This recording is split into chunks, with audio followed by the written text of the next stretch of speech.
All right, let's jump right in. Today, we're going to tackle a really powerful idea, something huge, the direct link between what's going on in your head and what's going on in your life. So let's get into it. You've probably heard something like this before, right? The man who masters his mind masters his reality. Sounds kind of like a nice motivational quote. But what if I told you it's not just some inspirational fluff? What if it's actually a fundamental principle of how our brains are wired?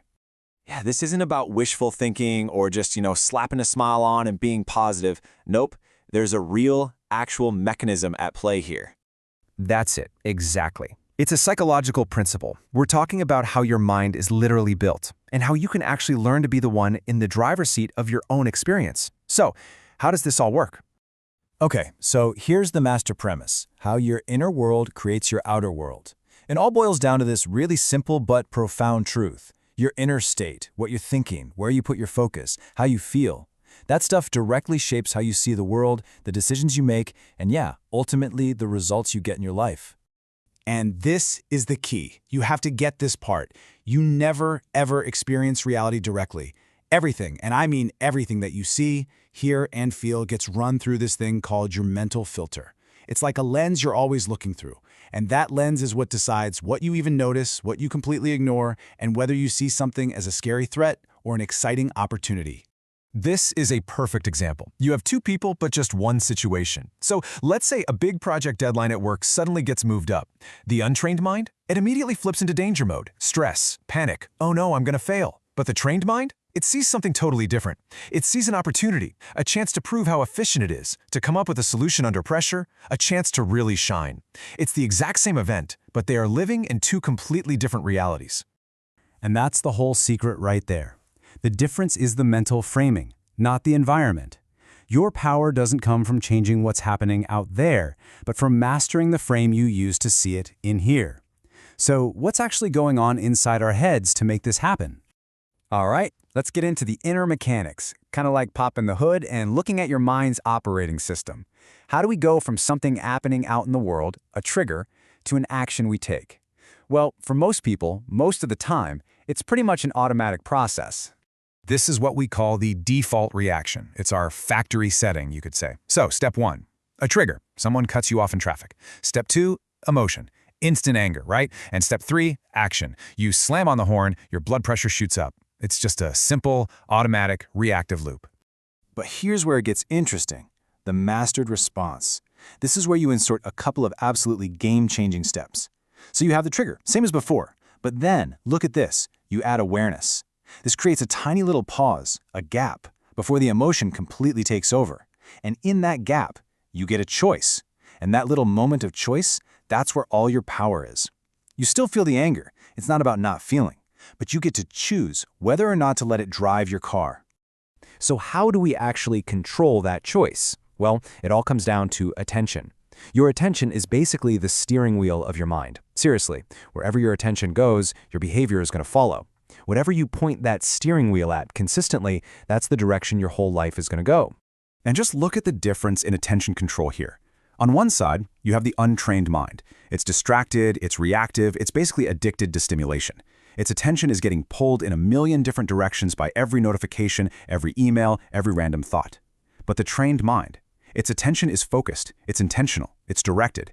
It gets to decide where to invest its precious energy, and that leads to building real skills and spotting opportunities that everyone else just misses. Okay, so let's really connect the dots here.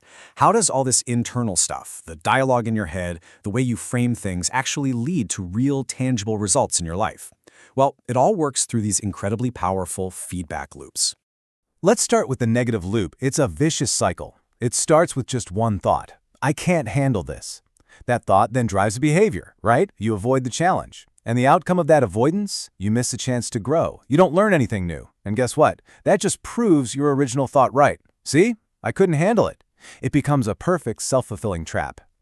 But now, check out the positive loop. Look what happens when we just tweak that first thought to, I'll figure this out.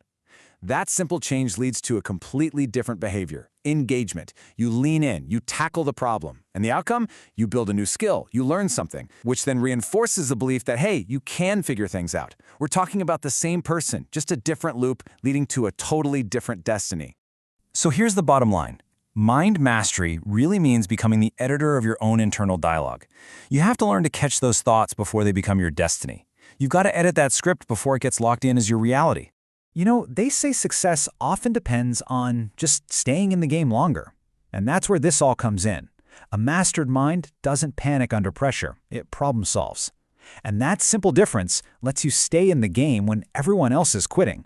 That emotional endurance, it's not some soft skill. It's a massive, massive competitive advantage no matter what you do. Okay, so this all sounds great in theory, right?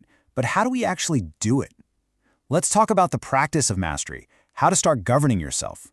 And first things first, we have to get really clear on what mind mastery is, and, just as importantly, what it is not.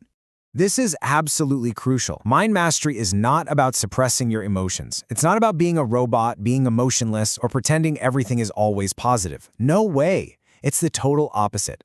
It's about letting yourself feel things fully, but then choosing your response consciously. It's about not letting your impulses hijack the plane and fly you somewhere you don't want to go. So we really need to redefine the word control here. Control does not equal numbness. It's not about stuffing your feelings down. True control is self-governance. It's the ability to steer yourself intentionally, even when the emotional weather gets rough or distractions are screaming for your attention. Okay, so where can you start? Like today, here are 5 practical starting points. 1. Just notice your thoughts without feeling like you have to obey them. 2. Slow your reactions down. Just by a few seconds, create that gap. 3. Train your attention like it's a muscle. Do some deep work, read a book without distractions. 4. Actively catch that negative self-talk and rewrite it. And 5. Practice getting a little uncomfortable on purpose. It builds your tolerance. Now look, none of these things are a magic bullet. But if you practice them consistently, day in and day out, they start to compound. These small, tiny acts of mental discipline create massive shifts in where your life is headed over time. So I want to leave you with this one question to think about. If your inner state really does shape your outer reality, if your mind is the blueprint, what kind of reality are you building right now, today?